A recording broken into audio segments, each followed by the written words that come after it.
Hello and hey! Today we're going to be attempting a level 1 Pacifist run in Elden Ring. I successfully completed a level version right before the 1.03 patch. Here's a link to that if you're interested. It featured a lot of elements that received nerfs or were taken out entirely, so it was looking a bit bleak in terms of further taking the run all the way down to level 1. However, I've been poking around in the corners of this game that have been slightly less explored. Not saying I'm operating in an entirely new or different space, just some things that I didn't know about or didn't need to resort to when I could just have my mimic tier face roll everything. Now, I'm too interested to see what's possible with this new set of restrictions to not try to do this. So as we venture forth, I legitimately don't know if we're going to be able to complete this. I'm hopeful, and whether or not I can beat the game, I think I'll go for as many remembrances as possible, try to paint a bigger picture of how much can be done. But, a super upfront warning, we'll likely have to take a liberal interpretation of Pacifist to achieve the full game. I will define it here. The challenge is to complete the game without dealing any direct damage ourselves at rune level 1.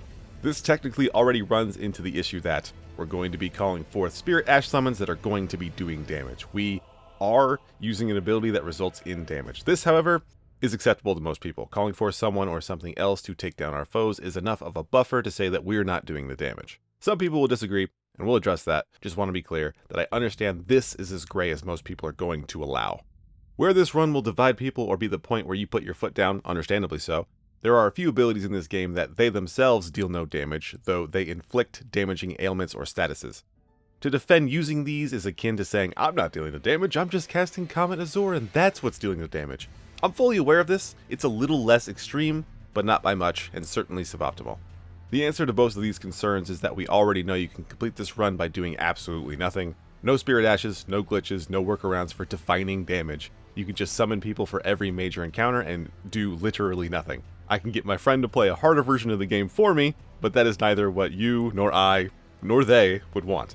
If I didn't think I would have to use these abilities, I wouldn't have even brought it up, and as such, I will limit each ability I think we'll need to a single instance. We won't need to see them until several minutes into this video. Additionally, I've gotten a quote-unquote trick to work once where I wouldn't need to use either ability, but if I'm going to use one of them, it allows the other into the definition, which will greatly heighten the success chance of a boss deep into the game. I want to keep it interesting, not spam the same tricks I've snuck into the definition over and over. That is why I'm making the decision to allow this. I want the experience to be interesting for both of us, fully understanding any objections. Let's do it. Here we go, picking our class. We start with Wretch. It's not even a choice, it's the only level 1 class in the game. Our starting item can be anything on this list. I'm choosing Golden Seed because the number of flasks will almost only be relevant early game when enemies don't one-shot us. Chip damage will be a factor later on, but since everything listed is only a temporary bonus, we'll go Seed. Stepping out into the lands between, the collection leg of our journey begins. We'll be gathering many things over the course of this playthrough, but never more than now. From Torrent, the Spirit Calling Bell, and Flask of Wondrous Physic to each nearby map and Site of Grace, we slowly unfold each part of this beautiful expanse and the useful things kept within. The ground you can cover without having to defeat a single enemy is truly substantial. To not share more of the variety that I will encounter over the next hour or two of my life feels nearly criminal, though I can appreciate that it can also be boiled down to running in straight lines, thus, I will not linger. See you very shortly. After just over an hour, this is my map. Fear not, I didn't leave the entire journey out of frame. I snagged a few golden seeds and sacred tears while I was already in some locations, but left a great many other secrets undisturbed, merely laying a foundation of sites of grace from which to allow us to quickly abscond to the far reaches of the continent when we need to uncover a new wrinkle. To that end, our first, technically second, Spirit Ash will be everybody's favorite, Plague Doggo. This good boy is the master key to unlocking several early game advancements that require defeating enemies. It'll be an integral part of our venture's first half. Its powerful, rotten bite, allowing it to fight on even after it has already fallen. Now he is such a good boy. Though unnecessary immediately, I want to spoil the lad. So with Roderica joining the hold and receiving tutelage from the blacksmith Hugh, that's it. We could do just that. All we need to do is collect some flowers. Simple. Put on our best grave robbing clothes, delve into imp-infested catacombs, run for our lives! Simple. With our botany a great success, we can empower our Rotten Stray to +5, a level that feels unnecessary early on, but that feeling does not carry. But having switched out his food, let's finally fight something. The first boss of our run could be any number of choices, but we'll start with the Fell Omen Margit. Famously the bane of many players' first few hours, with our roided up Stray, he stands absolutely no chance. Scarlet Rot tears through his health bar, nice talisman pouch for our warrior blood, and we can finally afford some clothes. Quickly off the heels of that effort, we'll make our way to the first shard bearer of the run, Godric. The journey to get here unscathed was infinitely more perilous, though not particularly noteworthy. This boss fight is more of the same thing. The dog weathers the storm, outputting the rot and doing as much as it can before eventually succumbing to the melee AoEs Godric excels at. We take care to run from one side of the arena to the other for the rest of his life. With that, we get our first Great Rune, something that will prove super valuable far down the line, so while this victory doesn't really allow us access to anywhere we couldn't get to before, the going gets much more dangerous from here on out. We'll need every tool we can get our hands on. While we're in the castle, we'll go activate the Great Rune at the Divine Tower, letting us gain +5 to every stat while we have a Rune Arc active, though with Rune Arcs in short supply, it's not something we can or should rely on, so we will not. Heading back out into the world, I've got my eyes set on a group of talismans, medallion pieces, and a crystal tier. Being level 1, we're going to struggle to meet requirements for many spells and weapons, and staying alive, that whole thing. Redigan's Source Seal is obviously incredible, giving us +5 to Vigor, Endurance, Strength, and Dexterity at a cost of taking 15% increased damage. We will be vulnerable to one-shots even without the talisman for nearly the entire playthrough, so there's almost no downside in the vast majority of situations. It is something that will not come off our character for the rest of the run. Also, the route I'm taking brings us to Fort Feroth for half of the Dectus Medallion anyway. It's a perfect fit all around. Marika's Scar Seal is the weaker version of the mental stats that Radagon does not boost, +3 to each of those. It's honestly out of the way compared to how valuable it will be for us, as this will be much more situational for our purposes, but should still see some use before we're able to get its big sister much later on. Can grab some flowers and a map along the way, we'll make it work. And lastly, we unleash man's best friend on the Bird Tree Avatar in the Weeping Peninsula to secure the Opaline Bubble tier. Now you have to two-shot us. Provided I remember to use it, or use it at all. There's steps to this. That sorted, we could head down to Fort Height for the missing piece of the Dectus Medallion, getting to see how the other half lives. We need to reach this plateau to skip the boss fight in Redmane Castle, which isn't that we couldn't beat it, but it's just not noteworthy enough to show either. We'll head back to Caelid now. And with that fight no longer standing in our path, the Waygate allows for quick transportation into the castle and a date with our second shard bearer. Not getting to bring our own summons into the arena feels bad, man. That just means that we'll have to bond with a new friend, though. He's a little cold on us at first, but he warms up a bit when we introduce him to rock climbing. It's just a shame he's not better at it. Great Rune number 2. That strategy was available from the very start of the game, but is much easier with the Opaline Bubble. Plus, 70,000 runes is a buttload. I'll try to spend as much as I can between the rune arcs, stone sword keys, etc. Just grabbing things before we inevitably lose all the remaining runes being stubborn in a catacomb or grave somewhere. With 2 great runes, we can access Leyndell. Though there's somebody who doesn't like the sound of that for us, the Draconic Tree Sentinel is a monster of an enemy. Our dog needs to get off more damage than normal for us to come away victorious. So to help him out, we bought Rejection from Brother Corwin. This can cancel each attack he's doing, but because he tends to shift both with the attack and by getting slightly knocked back by us, we have to be extremely careful, as our limited FP will leave us vulnerable to getting spawned at the stake of Marika. Avoiding his damage while giving Pupper the space it needs to do the dirty work is straightforward, and once the dog falls, we book it. We run as fast as we can into the woods, breaking sight until it starts to head back or just phases back to its starting location. Then we can sit back and twiddle our thumbs in the woods before gaining entrance into the majestic capital. Rejection is truly powerful. With that, we could actually let the Rotten Stray rest, but there's somewhere else I think we can bring him out for a victory lap later, where he'll actually get to see the end of a fight for one. Until then, doggo. With the MVP on vacation, we need to get another incredible summon. The wolves certainly aren't going to cut it. We'll head down to the Eternal City of Nokron, of course picking up some flowers for our favorite blonde at Round Table, but most importantly gaining a super strong summon in the Great Shield Soldiers. These guys are tailor-made for slow-moving single-target fights, so we'll feed them a couple. Weirdly, or rather, it feels weird, but we're going to skip Mimic Tier. Not the encounter, but the ashes. Not that we're limited on stone sword keys, but it's kind of a waste of one. There's that smithing stone in the room, I guess, but alas, the health pool will be too low to create interesting encounters in the tougher boss fights. And since it doesn't gain the benefits of our Godric Great Rune, it's a bit too hard to gear without making it take insanely increased damage. Its versatility is still incredible, but you have to finely tune it, and the lack of HP means it just gets outclassed. Considering how resource expensive it is, we'll just lean on other options. All that without mentioning that getting above 660 HP to cast isn't the easiest thing to do either. Should have packed a lunch for that explanation, sorry. Taking that weird left turn, we're going to head to Liurnia. There's a couple quest lines that I think we should start while we're kind of dallying. First, we'll get Raya and Big Boggart chugging along. This gives us instant access to Volcano Manor, more on that later, and we'll make our way through Caria Manor as well, all the way to Loretta.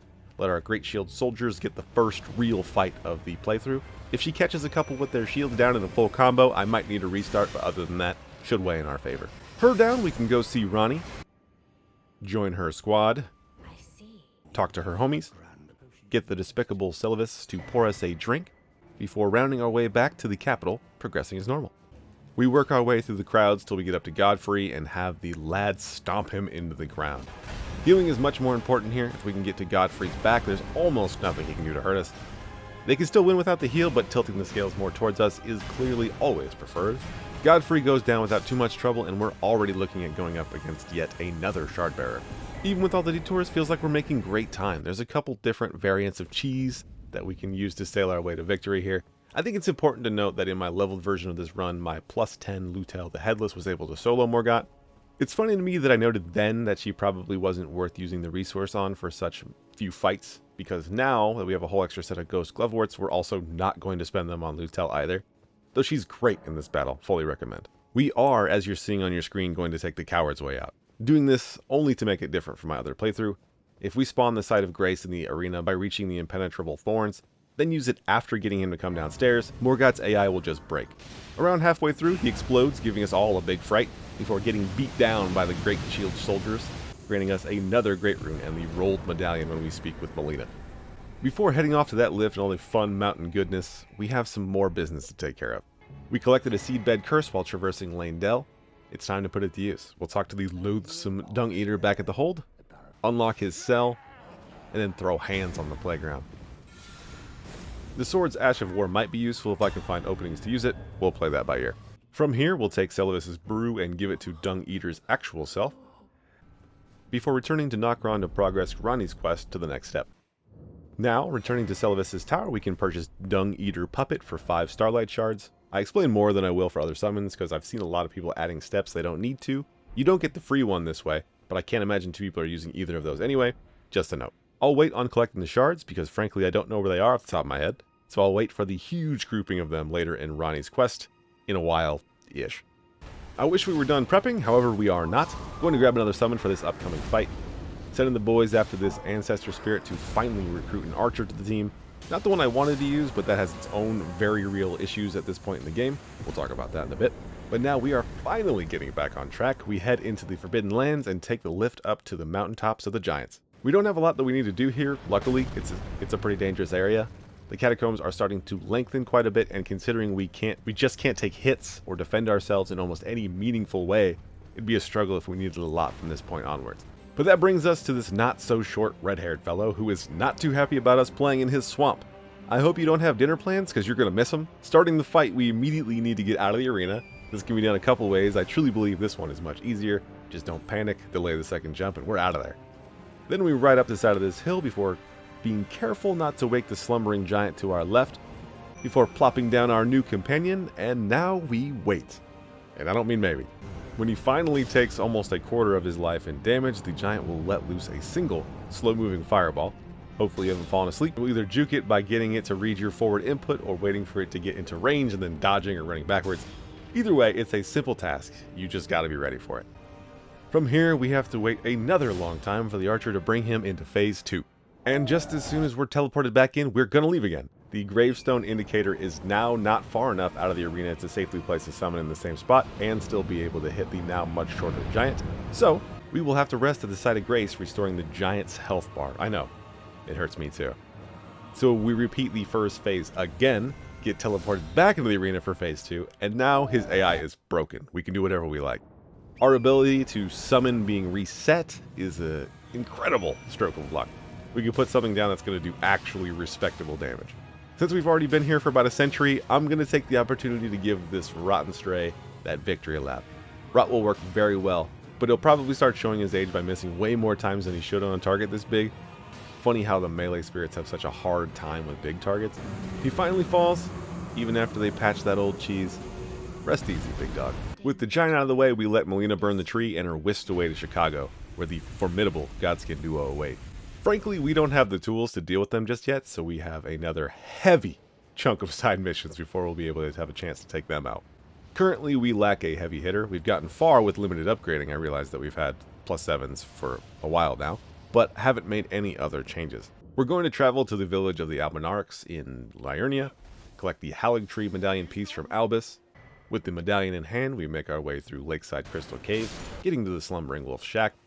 Here we find Lieutenant and her lupine companion Lobo. She wants no part of us until we show her the medallion piece, promising to tell us where the other half is if we take her with us, thus acquiring another of our instrumental spirit ashes, and one of my personal favorites. I would have gotten her before the fire giant fight, but then Ensha would have attacked us anytime we tried to enter a round table hold, so we couldn't have upgraded her. Super annoying. At any rate, she's quite good at a challenge like this, but she's certainly not going to carry the Godskin duo. It's time to grab Dung Eater. With my plan to grab the Starlight Shards, there's a considerable amount of Ronnie's quest yet, which has large branches we haven't even started yet. But we need a top tier type of summon for an encounter such as this, so we shall get one. Or two. Or one. I don't know, not your dad. Anyhow, we will start by taking the Carian inverted statue to the Carian study hall, and traverse it to reach the curse mark of death. This will allow us to reach the Ansel Rivermane and Noxtella, 2 critical points for obtaining higher tiered Ghost Gloveworts, giving us the ability to full level the heavy hitters I was just saying we needed. While here, we need to take on another NPC invader, handling them in the usual way. Thanks, Boo. Before continuing through the muck and reaching one of the 15 Remembrance bosses, Estelle, Natural Born of the Void. This fight is tricky for a lot of summons due to the strange anatomy of Estelle and the boss's ability to deal decent damage at close range as well as slap hard from afar. We've got the perfect counter in Latenna, who will sit back as our long-range artillery while we run Estelle to a wall to prevent her constant teleporting and partial cover from her gravity magic. Could take a couple tries, but I expect success to arrive quickly. With Estelle out of the way, that's only one half of the equation, as we can still see the seal. We need to do most of the Rhea Lucaria Academy, including defeating Shardbearer Renala, who is another tricky boss for summon. I know just the boys for the job, but we don't have them yet. Getting them will require more exploration and tough bosses. We'll be close enough to more Remembrance bosses too, so there's a lot going on for us here, knocking out a few birds with one stone. This part of the journey starts in Nokron. We'll light the torches and take on Regal Ancestor. The fight is super easy. Another Remembrance obtained. From there, we climb through the aqueduct to find the Valiant Gargoyles. I've done a video on how to cheese this with or as an archer, so I won't go into too much detail here. Timing is a little tight but manageable. Ancestral Followers' best use case. Defeating them gives us access to Deep Root Depths, where we will go grab the Mausoleum Soldiers I was speaking of earlier. These lads will derp out at medium ranges, but when they're on, they're quite strong. We can also push forward towards another Remembrance fight with the Lich Dragon, but believe we'll have to save that until we reach the Moonlight Altar. With the Mausoleum Soldiers in hand, I'm confident in our numbers and damage output for Renala. Obviously concerned about their AI, but the Academy has some hidden goodies for us, so it's nice to come here anyway. It's kind of fun to run through these places, even at level 1, thanks to knowing just everything that's here. The magic isn't gone for me, kind of replaced by an appreciation for how dense this entire map really is. Just a side note. Redigan's Wolf falls in a 1v1 with Latenna, point blank, and we get our Great Shield boys to help me take on a stubborn Crystal Crab. Crystal Crab has a headpiece that is helpful to us at a very few specific instances. And just like that, we're heading up to the boss, Renala. She's really straightforward, but the sheer amount of enemies really pushes Spirit AI to its limits. They know she's an enemy, but they don't know when she is vulnerable. Luckily, Rejection will pop the singing students, tossing them hilariously across the library in a lot of situations. Allows me to quicken the fight substantially by getting Renala out of our golden stasis, where we can Curse Blood pot her, making sure to throw it at her feet. Hilariously, I chain gun deaths getting to the ritual pot in the academy. I don't have any excuses, just played poorly. Casually dropped over 500,000 runes. What are you gonna do? But when the summons finally figure out phase 1, phase 2 is a cakewalk. Despite them being a bit passive, they make short enough work of her, and any boss that Rejection works on, it's a powerful repositioning tool. Easy Great Rune, access to the chest that is part of Ronnie's questline, so we can finally put this series of side questing to bed. Head back to Estelle's boss room and ascend to the Moonlight Altar. We collect enough Starlight Shards to get Dung Eater, and strongly consider pulling out one of those non-direct damaging skills in the Everjail up here. Maybe in a bit. We can almost return to Far Missoula. There's literally only one more thing I'm going to grab that will be super helpful in the upcoming encounter. But we got to sneak in, so be cool. I mean it. Jumping off this ledge, we can reach a Stake of Marika in the consecrated snowfield, and we're here a touch early. We'll wait patiently for a caravan to come rest and loot its cargo, St. Trina's Torch. Well-timed sleeps are going to be important to this fight, and it's well documented now that this duo is weak to this non-damaging status effect, so there should be no qualms about using it. Bernal is incredibly important to this run, more important than sleep, or me, or even the specific spirits that can complete this encounter. This will be the lone NPC we are bringing into the fold in this playthrough. Without him, too much would have to fall in place. He's available for summon after he moves to Volcano Manor, which is why we talked to Raya all that time ago, to save me the trouble of running here myself. He'll help turn the fight back into a 2v2, and that's all we're looking for from this 10,000 health having, 20,000 damage dealing boy. He's super duper strong, and it'll still be a hard fight. That black flame damage is one of the biggest factors of the outcome, since neither of the summons seem to be able to tell if it's there. It gets down to a little bit of luck and how reliably I can single out Grandma's favorite, while those two pile on the Apostle. I'm confident we'll get them, and I'm ready to grind as long as this takes. The random turnaround stabs have been devastating. Go again. Oh, if Dungyr stays alive, they take this. Oh, that stack! Renault! You beautiful son of a... Watch your mouth. 897 tries. We did it. I hate this game. I'm never doing this again. One of the hardest fights out of the way, but we very clearly still have plenty of similar difficulty fights left. Can't let up as we start to get this close.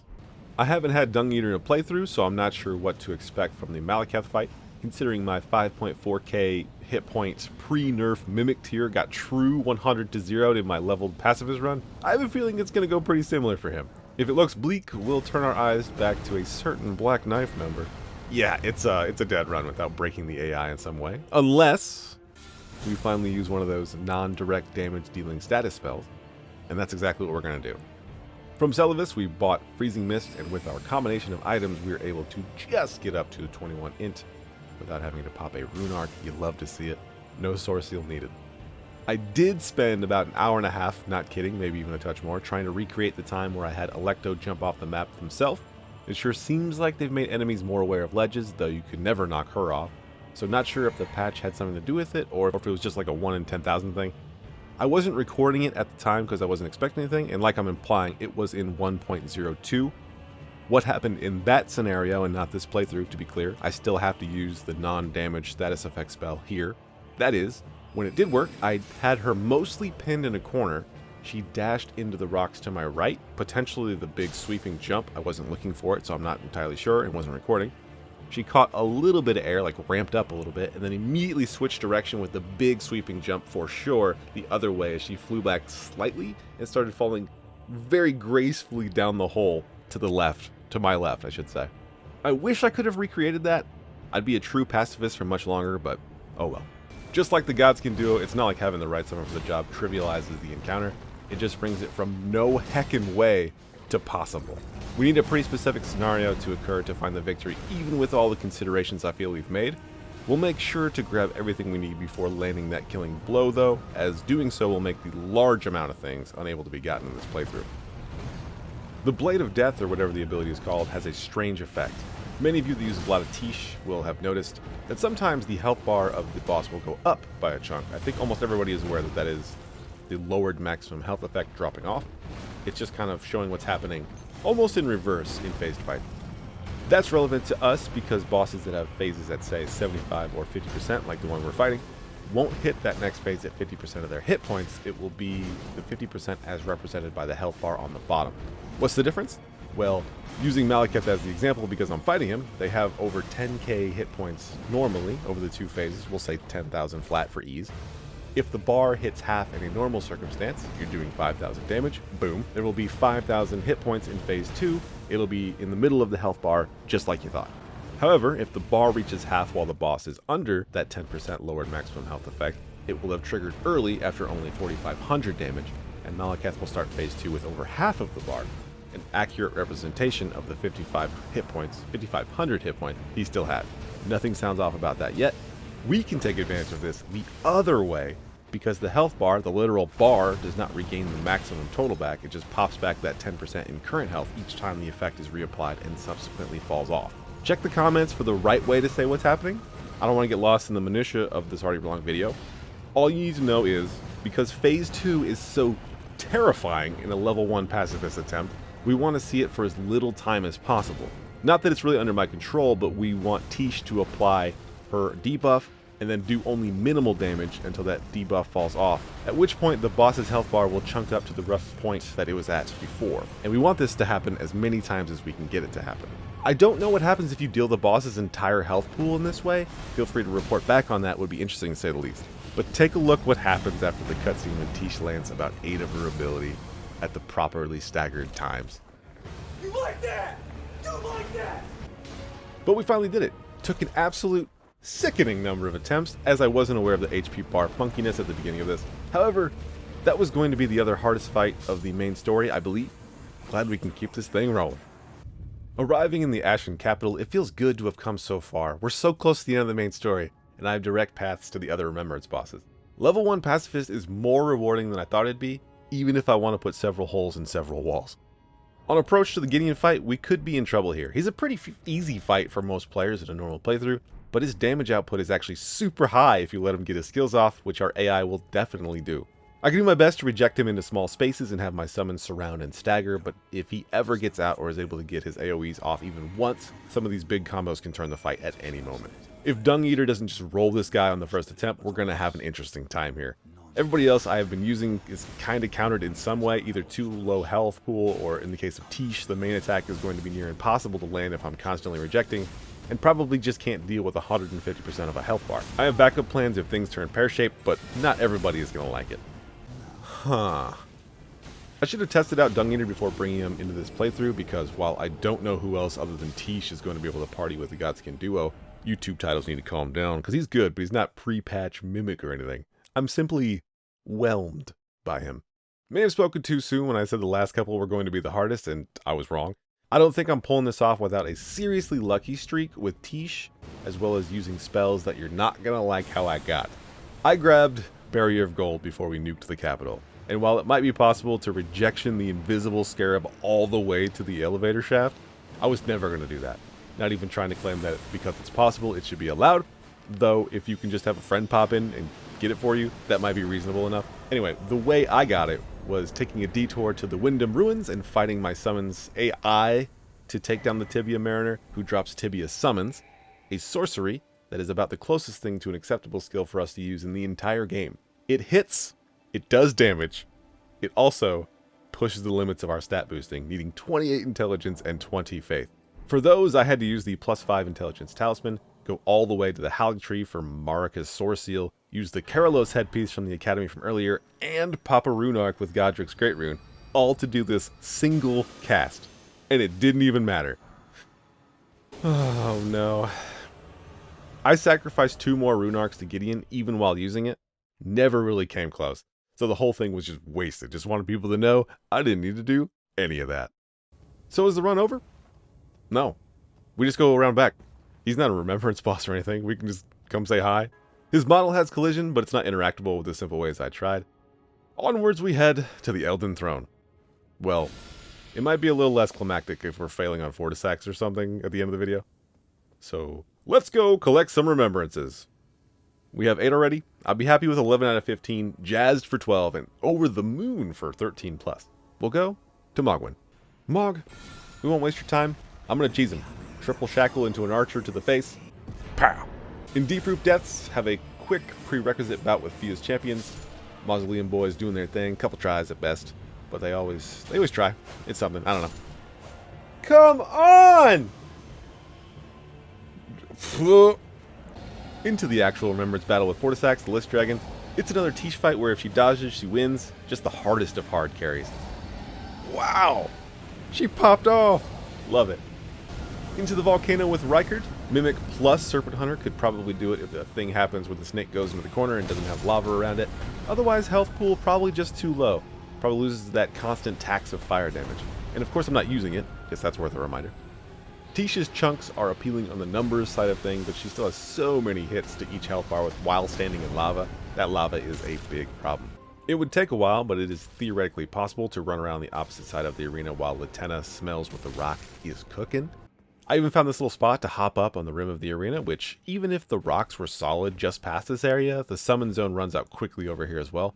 Can fall down into a couple different areas with solid ground, but it's a FromSoft game, so you know he's coming right on through anyway. Was able to develop this cheese to slowly beat down his first phase, like I said. Possibly if I can become Dodge Queen, but I'm not committed to that. If an upcoming boss seemed more possible, I'd put it in the grind, but I'll just leave this little jump in the video to see if it inspires anybody else to keep thinking outside the box. I concede for now, assuming rot pots will be part of that strat. Brings us to Placidus X, Tish or Lieutenant, I guess? Tish getting to drop aggro is the biggest reason she's so effective, even more so than her Blade of Death in many instances. Though the Fortis X fight, where she was absolutely slinging that thing, would like a word with me. And big arenas always make me ask questions about if Lieutenant can come party, but constant big movements will likely draw her into the line of fire. I'm okay if we don't get it, but let's get it. Yeah, Lieutenant has no shot in Phase 2, and Tish turned in her worst performance in my first attempt at this fight. I will admit defeat. I didn't try too hard, literally 3 attempts, but more than likely something outside the box is necessary. And lastly, Melania. Just might not be possible. Though similar to all the other rejection fights, she hard counters groups, healing off each one, and no single summon can withstand like even the first phase in anything resembling a normal encounter. Happy to let her keep napping. That's about right. Boy, if that doesn't say it all. Returning to the final stretch of the story, we're going to skip Horaloo until after we try Elden Beast. Why? Because our main goal is beating the game, and if we can't get past the con, we're just done. I don't want to be this close if we are able to beat Elden Beast, so let's get into that. Hey, look what time it is, Cheese O'Clock. This is the other instance of non-direct damage dealing skills. Skipping first phase of this fight, while 15 minutes sure doesn't seem like a skip, will allow us a much better chance of success here, Poison Mist. Elden Beast being status immune really makes it difficult, and even with massive holy damage reduction, if we're in the wrong part of the arena when the wrong attack comes out of Mr. Beast, then the attempt is thrown away. Lots of pressure, but this is what we're here for. It's the final boss of the game. Let's get into it. After a couple of Tish attempts where I was pretty much the fault point, she just isn't in range enough to attack reliably. If she's in tight, she doesn't use Blade of Death, and if she's too far away, it doesn't reach. Staying at mid-range like in the Clergy Beastman encounter is almost impossible against the Slick Fun Beast, so I'm going to let her take a breather for now. We'll substitute in Lieutenant, my girl. If she doesn't work, it's going to be a long bus ride home to Horaloo. Ooh, I've got it in a really good range. Not too far from Lieutenant where she can't hit, not so close that I can't possibly come save the aggro off her.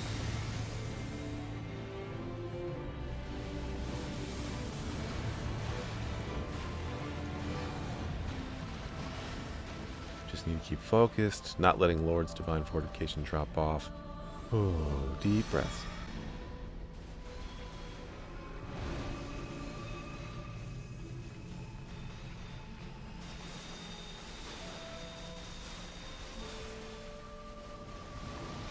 Yes! Elden Ring level 1 without dealing direct damage. You'll love to see it. God slain. We beat the game.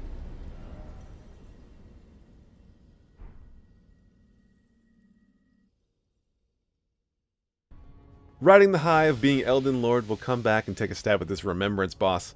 As a beefed up Godfrey, the fight is straightforward for the first phase. If the stomp chain stuns my enemies, it's a bad time, but if we can make it through the second phase, it's not like I still don't have my work cut out for me. Mr. Lu's ability to get on his target and grapple them will not end well with my summons, and I don't have enough options to out-heal his onslaught. This is why it's pretty crucial to have someone like Tish or even Lutel, a summon that can drop aggro back onto you, the player. Grinding it out, I fully assume Tish can get her done, but I don't have the answer for sure. Update, I tried for a while, but I encountered something I wasn't expecting. The rot pots don't inflict Scarlet Rot, at least not in a single throw. I don't know if rot buildup was touched from a balance perspective, or if they've always had low buildup. I hadn't used them before attempting this part. If it takes multiple, which I didn't get to try, therein lies the problem. I can't really farm more Aeonian butterflies to make more pots. I also read on the wiki that Godfrey might be immune to rot since 1.03.2. I checked the info myself by going and getting Rot Breath and then using it on both phases, which they were able to inflict it. So I'm not sure if that's misinformation or if they were talking about rot pots without even knowing it. Regardless, my strategy is gone, and I missed the NPC summons that are available for this fight, and I'm content enough having just beat the rest of the game under these conditions, so I'm gonna let the con have this one. I think Tish could pull it off if she avoids the lava bursts and maybe gets a little help from poison mists from me, but I'll leave that for someone else. I said I didn't want to end on a downer, but it's like beauty pageant rules where they don't announce second place. This is what we're showing right now. In conclusion, we may have failed at getting all the remembrances we wanted, only 11 out of 15, but were successful in completing the game without doing any direct damage. To claim true pacifism would be a stretch too far, but I'm still happy with the final result of beating the game. Nice. I didn't think I'd ever want to run this back, let alone a harder one, but it proved more rewarding than I ever thought it could be. Super frustrating. Do not let that get lost. But the intrinsic sense of accomplishment is tangible. And at the end of the day, that's all I want from my video game. Thanks for watching. Thanks for listening. Be safe, guys.